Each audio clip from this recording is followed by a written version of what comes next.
I've heard pastors say things like, we didn't know this, we knew about the Great Commission, but we didn't know that we can be a part of it and involve our congregation. This is GoCast. So here we are in Tanzania, in Arusha, Tanzania. We're actually at this place called Pamoja. It's a media ministry that is one of our ministry partners that has been for quite some time. And we are super stoked to be finally somewhere in the world other than our headquarters together with Chris Conley and myself. And we have teams going on right here. Chris, what's going on? Well, I feel put on the spot. So what we've got going on is we actually, right now in the country, we have 4 teams that just finished up doing 2 Global Pathway conferences each. So in a period of 2 weeks, we did 8 conferences for Global Pathway. Now, Jeremy, have we ever talked about Global Pathway and what it is? You know, we haven't, and it just happens to be that that's the focus of this episode. What's a mobilizer? That's what we're going to talk about today. What is a mobilizer? What is mobilization? Because I work in mobilization with our ministry, many times people come up to me and they say, well, so what exactly is mobilization? So that's what we're going to talk about today, and I'm really super excited to actually open the door and talk about mobilization. So no, to answer your question, Chris, we've not yet talked about Global Pathway, and God is doing this amazing thing around the world. So what is mobilization? So let me just give a really, really brief synopsis, okay? So Psalm 68:11, it says, "The Lord gives the word, and a great army brings the good news." So honestly, that is the essence of what mobilization is. We have been given the command of God. We've been given like the one mission of Jesus, and we are to communicate that like a great army is to communicate that, right? So that's what we're doing, is that we're raising up the army of God in different places around the world that is accomplishing his mission on the earth. So it's a military term. It means to prepare troops for war.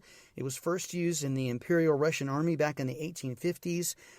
Dictionary.com says to prepare for action, especially of a vigorous nature. And so I love that. I love that word vigorous, because that's exactly, we have a short amount of time to complete his mission. So that's what we're here doing, and I'm super stoked to do it. That's great. So what we've got with this is a mobilization activity. From an organizational standpoint, it's a mobilization activity, and the key thing that I'm really excited about is we aren't mobilizing go-to nations. This is a key thing for us, because what we have is we have these things that we call our core values, and one of them is partnership, and we're partnering with Pamoja, like you started.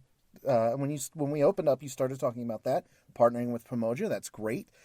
But, so I've got our partnership. What we're doing in that partnership is we're mobilizing the Tanzanian church. It's not like we're mobilizing Americans to go do this great thing. We are partnering with Pamoja to mobilize Tanzania. So Tanzania can step into their role in the Great Commission as a mission-sending force. Chris, why do we mobilize? Okay, so I get it. Mobilizing the United States is also important. It is. But why? But why are we doing this here? Like, why specifically Tanzania? Well, I think there's a lot of reasons why we would do that. But for me, the most important one is part of what we should be doing when we're mobilizing. No matter what it is, part of what we should be doing as missionaries is we should be raising up and empowering everybody to step into their Great Commission call. The Great Commission, Jeremy, isn't just for Americans. It isn't just for the Western church. It's for the whole church. We have to keep in mind that God looks at us not as individual nations, but God looks at us as a global people. He views us all, and he loves us all and wants all of us to participate. So when we talk about things like the church is God's primary instrument to reach the lost, nowhere in that does it say the church, the Western church or the American church or the British church. It's the church across the globe. We all are the primary instrument to reach the lost. So the whole point of this trip is to mobilize the Tanzanian church so the Tanzanian church can raise up and reach the lost in their call. And this is a church, honestly, I just had a great conversation with one of the local bishops today as I was doing an interview with him. And he mentioned the paradigm shift happening here because of, honestly, because of Global Pathway. Because we have the opportunity to go in and to teach and to train all of these Tanzanian churches, predominantly with the Tanzanian Assemblies of God. Right. And so he said, you know what? One of the big shifts that we're experiencing is that we realize now that this is not the job of the white man. I mean, that's exactly what he said. Right. And so I'm like, wow, that is just awesome, because this, just like you said, Chris, this is a global thing. You know, we want to see the entire church around the world mobilized to reach the unreached of the world, to reach the least of the reached, so that we can accomplish the Great Commission. So, you know what I was really excited about this past week. So, like I said, we have 4 teams doing 2 conferences each over the past 2 weeks. So this past week was our second conference. And one of the things that I found the most exciting was the local bishop that was with us. At the beginning of the week, we saw that he was a little reserved, a little tepid. He wasn't exactly for sure if he was going to buy into this. Because, like you said, it's a paradigm shift. It's completely shifting the way they think. So on Monday when we started, I felt a resistance from him. He was warm and welcoming like Tanzanians are, but there was a little resistance. He was keeping us at a distance. But by the time Tuesday rolled around and we started talking about empowering the pastor, and Wednesday rolled around and we're talking about envisioning the core of the church, and Thursday as we're talking about launching the congregation into the ministry, he was so into it that as we're teaching, he couldn't get the microphone fast enough to reiterate and reaffirm the things that we were saying. I was so excited because we watched over these 4 days his paradigm completely do an about face as far as this is concerned. not only that, but you know, for the pastors that were in the room. So Chris and I just finished 2 conferences. We did one in a place called Dongabesh, which is out a little bit farther. Dongabesh is a larger size village, but kind of less than a town, I guess I would say. And then we did another one in a place called Babati. So in Dongabesh, when we were there, we had 120 pastors, and I asked them at the very beginning of the conference, I said, how many of you currently have some kind of missions plan? It could be anything. And no one in the room raised their hand. Maybe there was one. I don't recall. I think there was. I don't think anybody did. I think it was 0. I think they all spent all that time looking at each other to see if somebody was going to raise their hand. And nobody raised their hand. And then it dawned on me, like, it was, I mean, I don't know if you saw a literal light bulb above my head, but if possible, there was one there. It was right beside the tongue of fire. It was right beside the tongue of fire. And I'm like, oh my goodness, we're exactly where we need to be. We are doing exactly what we need to be doing. The need is so great. And we're actually accomplishing the question of the day. What is a mobilizer? Mobilizer is going into an area like this where we need to help the church to kind of turn its face and see, just like John 4:35, to look on the fields and see that they are white for harvest. That's exactly what we're doing.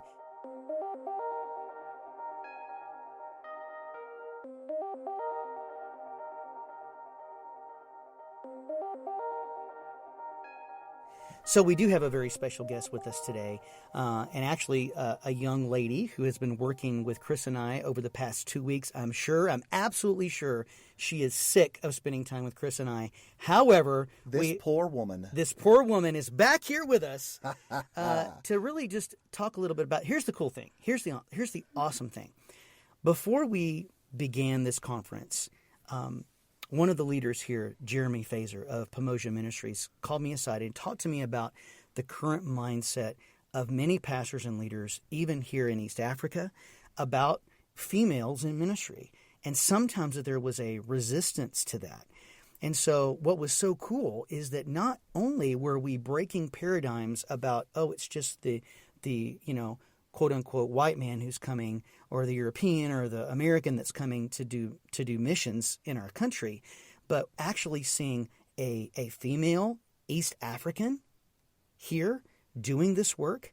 Listen, the pastors were just so receptive. I can't even describe to you how pleased I am at how well that they received Angela Carlos. So Angela, we're excited that you're here today with us.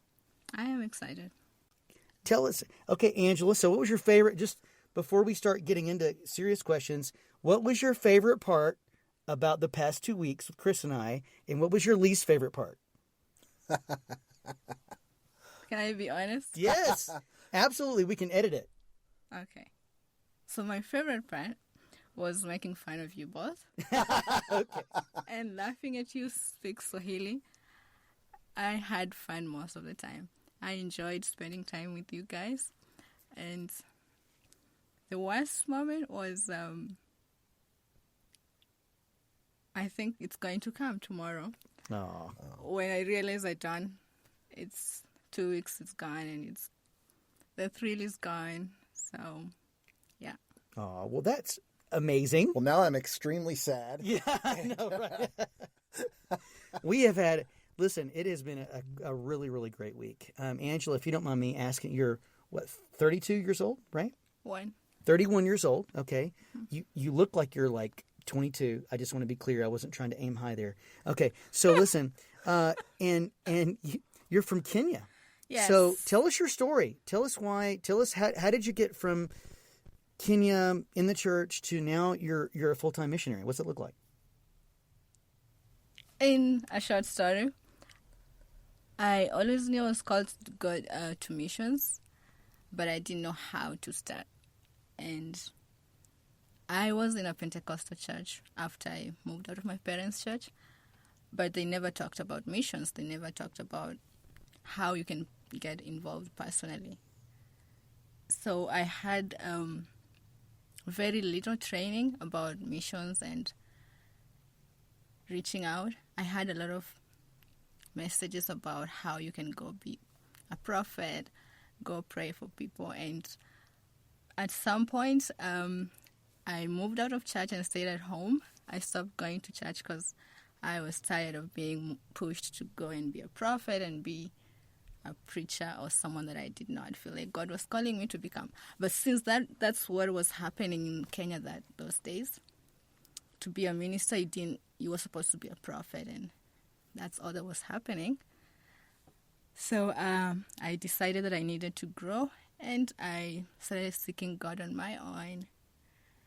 And it was clear to me that God wanted me to go and do something more than I was doing, something out of my comfort zone. So, so how did you get here? It's like what was that call like? Well, I tend to say that my first call was when I was 14 years old. And so since then I did not forget. I got a dream while I was sleeping. And I heard someone was teaching me a song, and the song had words that were commissioning, sending words. And at that point it was mostly encouraging. But when I got saved, and it was clear to me that was what God was calling me to do, to serve Him. And even though it took like 10 or more years, so when the time came, I met a friend in church who had worked with Pamoja Ministries, and we talked about it and what they do, but that was just it. And then after a year, when I really knew that it was time, God was saying it's time now to go, I went and stayed with a missionary family and learned how missionaries do, like what is it to be a missionary, what is it like, if it's something I really want to do. After that, I felt like God was leading me to come to Arusha. And then I came to a church in Arusha and met with Jeremy Faiza, who is the director of ministries at Pamoja Ministries. And we had a conversation and set up a meeting to meet up. And then we realized that we can work together. And then I realized that's where God was leading me to come serve.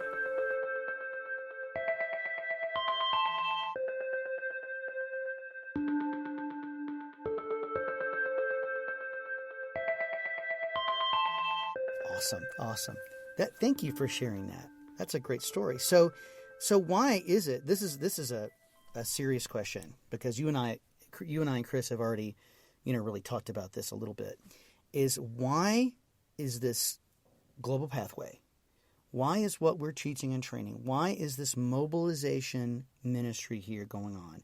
Why is that such a passion for you? I have a very strong feeling for it, because I know that my country, and let's say East Africa in general, have not heard about missions, and they can be a sending force behind missionaries. So I really like this ministry because it helps me speak what I've been speaking for the past 4 years, because I've been going around churches telling them it's time for us to send missionaries, time for us to go and reach out to the nations. And this book and these teachings, they help me pass the message without it being my own words. And it also helps me say my story with confidence. Awesome. Okay. And you spoke about confidence, and you were absolutely confident in these conferences, and it was so awesome just to see. It's like, remember I talked about the light bulb over my head? If I could have physically seen it over, more than 100, all these pastors in the room with light bulbs going off all the time and responding to you. Now, you spoke in Swahili, so I have no idea actually what you said, but you were connecting with them and they were responding, and it was so good. But we're in jest about that. But tell me about Tanzania. What are some of the problems that you see here? What do you think are contributing factors to the church just looking to outsiders to come in to benefit it? Well, I'd say traditionally we've known that help comes from the white people, and we've been taught to just say we need help. It's changing slowly, but it's been people need help, and the help comes from the white people, from the first world countries. And I am, right now, as I'm a Kenyan working in Tanzania, mostly the thing that sticks out is that there's the lack of enough information or enough content. And this is not because they are lacking in content. There's the internet and all these things, but mostly language is a barrier for them. So this is where my ministry becomes important or makes sense, because I translate from English to Swahili, and you find most churches and leaders need this information, but it's in English. It's on the internet. They can access it, but they cannot use it. So I think the need is content that is in context and in the right language. Wow. That is awesome. You mentioned translation. I didn't know this because you never shared it with us, but I'm looking at the Action Bible in Swahili today, and I know the Action Bible because it's like this kind of graphic novel version of the Bible, and it's translated into Swahili, and then you open up the front cover in Swahili, and then it says that you're listed as one of the translators, and I never knew that. I'm like, wow, that is so cool. Did you draw in there? No, Okay. Yeah, I wish I did, but I straight up translated for 6 months. Wow. I did the first translation of it. It was my baby. Wow. And it's a pretty baby. How about that? Now we talk about as we're talking about translation. For me, as somebody who speaks 2 languages, you speak 9. Okay. only 3. Sorry. I speak a little bit of many languages, but just enough to get me in trouble. So there we go. Make it sound like you know That's you know what's exactly going on. But no, so what I do understand is there's translation as far as the words, and then there's translation as far as the intent. Yeah. And often we can translate the words, but the intent does not translate. And Global Pathway was written by the president of Go2 Nations, who is an American. I think at times, and there's nothing wrong with this, it's just it is what it is. At times it's a very American perspective, but that's because it was written by an American. Yeah. So not a bad thing at all, right? So my question is for you, in your opinion, how is it translating the intent and the goal behind it of empowering the pastor and raising up the church? How is that translating into an East African mindset? So mostly I do research, or we have to do research, some concepts, and have to go back to our cultures and know how would we say this in our language, how would we say this for the church or whoever is the audience, how would we say to make it understandable and bring the point, the intent of the author. Because again, you don't want to lose the meaning in your translation, but you don't want to translate something that's not going to make sense to the person who is reading it. So that's an actual challenge that we face every day. That's the challenge I face every day. I have to translate something from an Australian, from an American. It's a challenge. We have to find the intent first, and then find the right words in Swahili. So do you feel like, and this may be a redundant question since you've been teaching it, but do you feel like it's the intent of Dr. Jerry, the author, is translating well into an East African mindset? Yeah, I think yes, it has been translated well.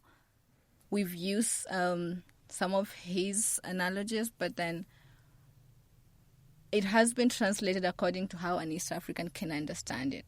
I think the intent has been translated.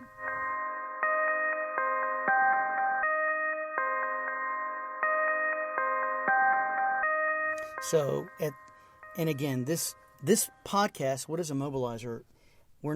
This is not a commercial for Global Pathway, you know. But on the other hand, I've done this in other countries. Like, for instance, last year in Ukraine. Ukraine was great. So people were so open and receptive. However, I will say that here in Tanzania, that the hunger, because I don't know any other way to put it besides hunger. There is such a hunger for this content, right? There's a hunger for this content. So what kind of responses have you heard from pastors or others that are in that kind of, okay, I'm gearing up, I've heard this, maybe I didn't know what to think about it at first, but I'm getting there, I'm in the process. What kind of response have you heard? I've heard pastors say things like, we didn't know this, we knew about the Great Commission, but we didn't know that we can be a part of it and involve our congregation.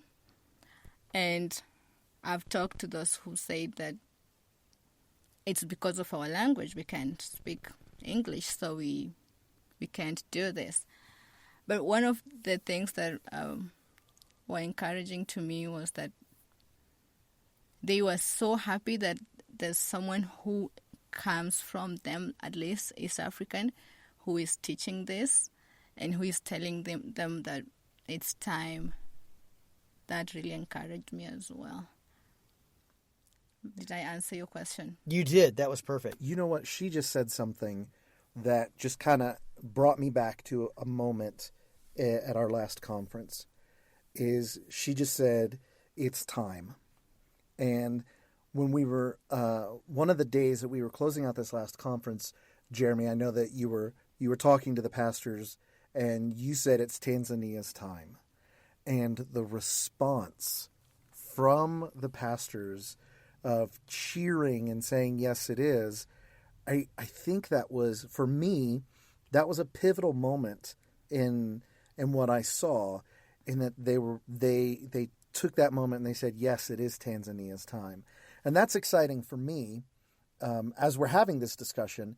As you know, we started out this conversation where I talked about you're in mobilization, I'm in ministries, and as the person in ministries that's really focused in on ministry and ministry and ministry, I know. Well, just to be clear, it's not that this is not ministry. No. Just to be clear, just our different focuses, right? Our different divisions, yes, right? Yes. So for me, seeing that and coming here knowing that there's 30 unreached people groups here in Tanzania, 30 that have no gospel replicating within their own people, and a very small, usually less than 2% of them are Christians, and that they really, as a whole, these 30 people groups don't know Jesus. The exciting thing for me in the moment of when you say it's Tanzania's time and they're cheering yes, for me, that moment translated into it's the time for these 30 unreached people groups. There'll finally be somebody that'll go to them that will be close enough, and language shouldn't be as much of an issue, and all of these things. I got really excited because I'm like, yes, this is happening. They're excited. These people, they're close. It's going to happen. So for me, that was a pivotal moment for me. That was, again, it was the hunger. Right. It was the hunger being expressed, and just a cheerful receptivity that we've experienced that really was palpable. I mean, right. You could feel it, right? And it was awesome. So, Angela, let me just ask you this last question: is that if there is, let's say, an American, someone from the United States, which is probably our greatest audience, and if you just had a word to share to them about East Africa, what would you say? I'd say you'd say pronounce your Swahili correctly. That's what you would say. do not, because you've been correcting us Jeremy. all week. Do not learn from Jeremy. Also, do not sing the Africa song and say it's from Africa. But also, Africa, like East Africans, they really have a big heart, especially for America. And everyone talks about how they need to reach out to the Americans. Wow. Everyone says that they need to go reach out to the Americans. This country needs God, and they've been doing this to us. We need to go help them as well. And so the attitude right now from just Kenya and Tanzania, from listening to pastors and people, it would be nice if someone just encouraged our willingness to give rather than the notion that has been for us to receive things from outside, because that's the big thing that we are struggling with, and we are trying to be givers instead of being on the receiving end of things. So there's a story from the Presbyterian Church of Scotland where the church was supporting the Presbyterian Church of a certain African country. Well, the leadership of that African country's church said, no, we don't want. Please stop sending us money, number one. Number two is we want to make our own decisions because we're like the one closest to the problem. So let us take ownership. And when they made those critical decisions, they owned it. They owned it. And when they did, later on, after years go by, the Presbyterian Church of that particular country started sending money back to Scotland for their own special projects. And so that's exactly kind of what you're saying is let there be a reciprocity. Let there be a really, we didn't really intend it this way, but we're really talking a lot about partnership.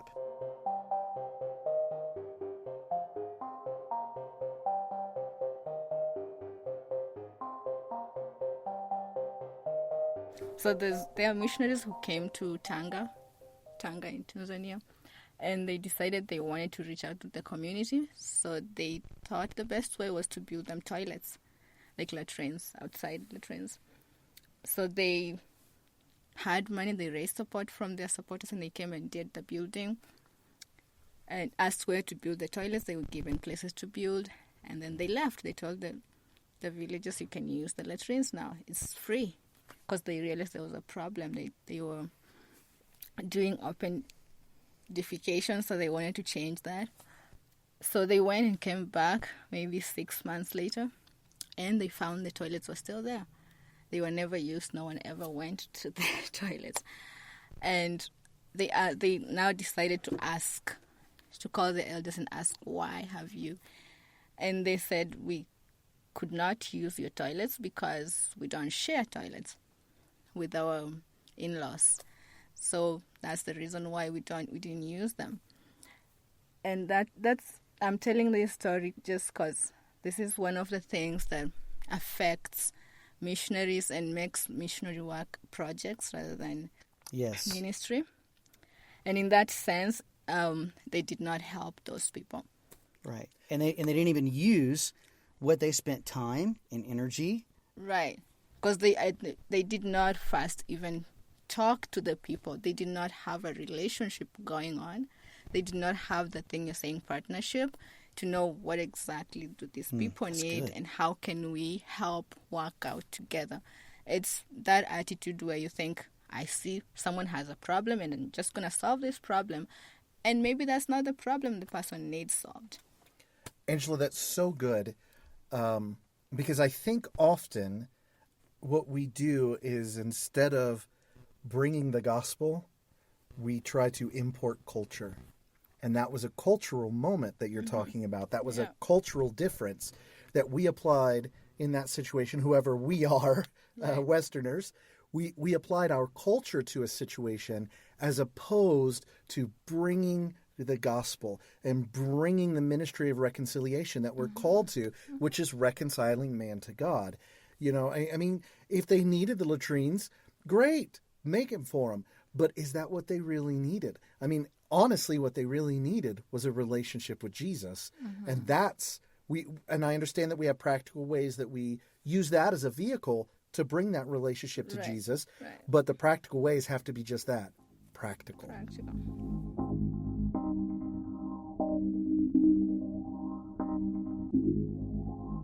Well, we'd like to thank Pomoja Ministries for hosting us and providing so much logistical groundwork going before us into these places, meeting with pastors, setting up lodging, and then also taking a part in actually conducting the conferences. That has been so amazing. So we just want to say publicly thank you to Sig and Joy Fazer, to Jeremy and Christine Fazer, to Eli Gingrich and his wife Carolyn and their family, Canadian missionaries that are staying here at Pomoja, and of course Angela Carla, Kenyan missionary, who is also working with Pomoja. We just wanted to say a huge thank you, and we cannot wait to see what God is going to do with our partnership moving forward. GoCast is the official podcast of Go2Nations, a mission sending agency reaching the Americas, Eurasia, Africa, and Southeast Asia with missions opportunities available now. Want to know more?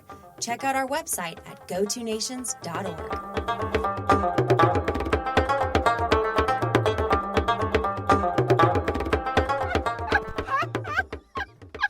This is so much fun. Oh. I told you, we just keep going, right? Justin, you've got to get that little blurb from Angela on there somehow. That's awesome. Okay.